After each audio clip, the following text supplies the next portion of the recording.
budgeting friends. Happy Wednesday. I am filming this on Tuesday because I am driving up to my son's 2.5 hours away tonight, babysitting my granddaughter tomorrow, and then coming home tomorrow night. So I wanted to make sure that I got this videoed so that I can get this out to you in time. Ignore my nails. They desperately need help. I have been so busy this week. So if you don't know me, I am Gigi from Gigi's Retirement Budgets. I am a Gigi of 4 grandchildren, ranging from 11 months to 11 years. And baby girl is going to be 1 year old towards the end of this month. So that's going to be fun. We're having a fairy birthday party. It's her very first birthday. I think that's so cute. My daughter-in-law always comes up with really cute stuff. I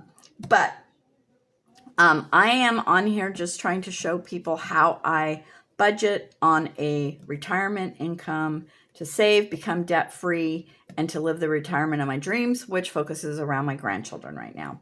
And I usually do a video a day, and I was doing saving challenges every day. But this month in August, I don't have very much money left over as I did before because I just have some extra bills this month. So instead of doing challenges every day, which I still will be doing challenges periodically through the month, but instead of doing challenges every day, I wanted to come on here and give you some valuable information about how to budget, how to save, and different things to think about, especially for people that are new to budgeting, have never budgeted before, have tried budgeting and it didn't work out for them, or, and for anyone that is on a retirement income, Social Security income, fixed income, living paycheck to paycheck.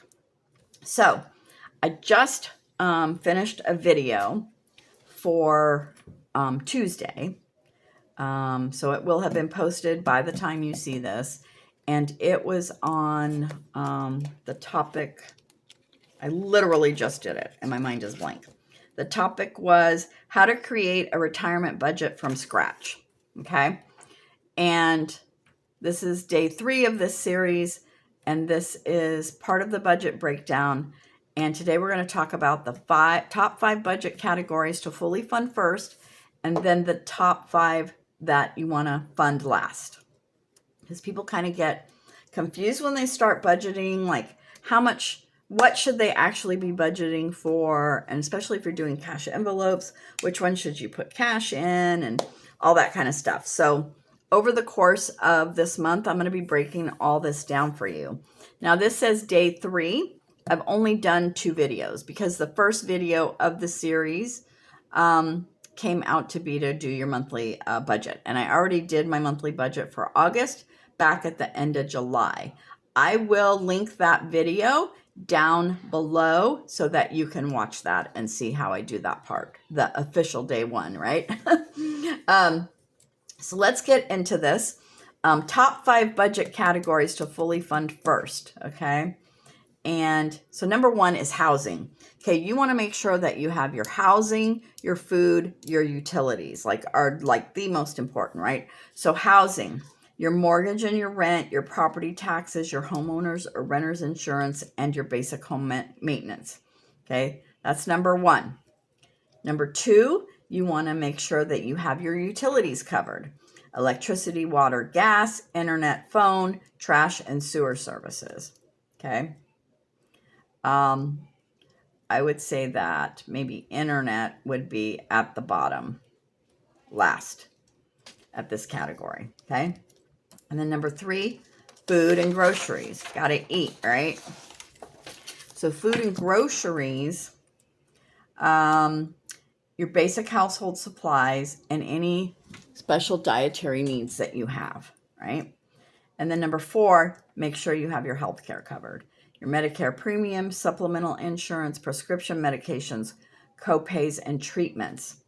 And then lastly, especially if you have a job you have to go to physically, if you have children and you need to get them back and forth to school, all that kind of stuff, make sure you have your transportation, okay? Car payment if you have a car, gas, or if you don't have a car, all the money you need for public transit. auto insurance, and routine maintenance. So those are all the categories that you want to focus on first when you are doing your budget. I know all these other people are screaming at you, right? Your credit cards, your loans, all this other stuff screaming at you. But these are the top 5 that you need to focus on first. So when you're figuring out your budget and you put your income in there, the first thing I would do is to go list all these in your budget and budget the money out for those first and see how much you have left over before you add everything else. Okay? So that's the top 5 you should fully fund. Now, what did I do? Just looks different. So now let's go over the top 5 categories to fund last. Okay.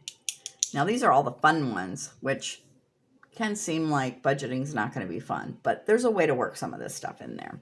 As we go on, you will see. So low priority, when you're first starting out, okay, we want to make sure all your essentials are covered first. So do not focus on these first. You want to focus on these last if you have money left over. So luxury and non-essential travel. Man, that's one of the things the world tells us when we retire, right? Like travel. So then couples want to start cruising, or you want to buy an RV and travel around the States, or, travel to Europe for 6 months, right? Like that's how they market the retirement life to us, right? And so for some of us, this may be really hard to give up for now. But luxury and non-essential travel, cruises, international trips, and bucket list vacations should be planned only after your essentials are fully covered. Now, are we saying you can't do this at all? No, but we want to cover all the basics first. If you've got money left over, go for it, right? The newest gadgets and technology, latest phones, smart devices, electronics. Gifts and donations. Now, this goes beyond your tithe or your planned giving. So while generous giving is admirable, spontaneous and emotional giving should come after meeting your own needs. So I always have so much money in my wallet for homeless people because I have a lot of homeless people in our town. And I think that everyone deserves to eat. So when I see them out and about, I ask them if they're hungry. I will go get them something to eat and bring it back to them. Also, when it's really super hot, it gets really hot here. I live up in Northern California, just outside of Sacramento. It can get up to 108 and 109 in the summer. Thankfully, this summer it hasn't gotten that hot yet. But in the past, I have driven around and seen homeless people just like so hot and probably on the verge of heat stroke. I don't know. Maybe I saved them from that. I like to think I saved them from that. But just giving them some cold water, like passing out cold water for them. And then subscription services and entertainment bundles, hobbies, entertainment, memberships, cable TV, streaming services, magazines, or subscription boxes can quietly eat into your budget without even noticing it. Have you ever seen that? I don't know if you've ever seen that commercial or seen a video on this app. I can't remember what it's called. I want to say Rocket Money or something, but I don't know if that's even right. But you bring up this app and it tells you about all the different like subscriptions you have, like Google Games and streaming devices and all these different subscriptions that you may not even know you have or that you forgot about. So it would be good to review that and see if there's some stuff that you can cut out. In the last video, I was talking about a friend who was complaining about having so many bills that he was really stressed out and he couldn't sleep at night. But he also said that he has tons of TV streaming devices because he likes to watch TV and he likes to watch movies and shows. But then he also admitted that he's probably not even using most of them.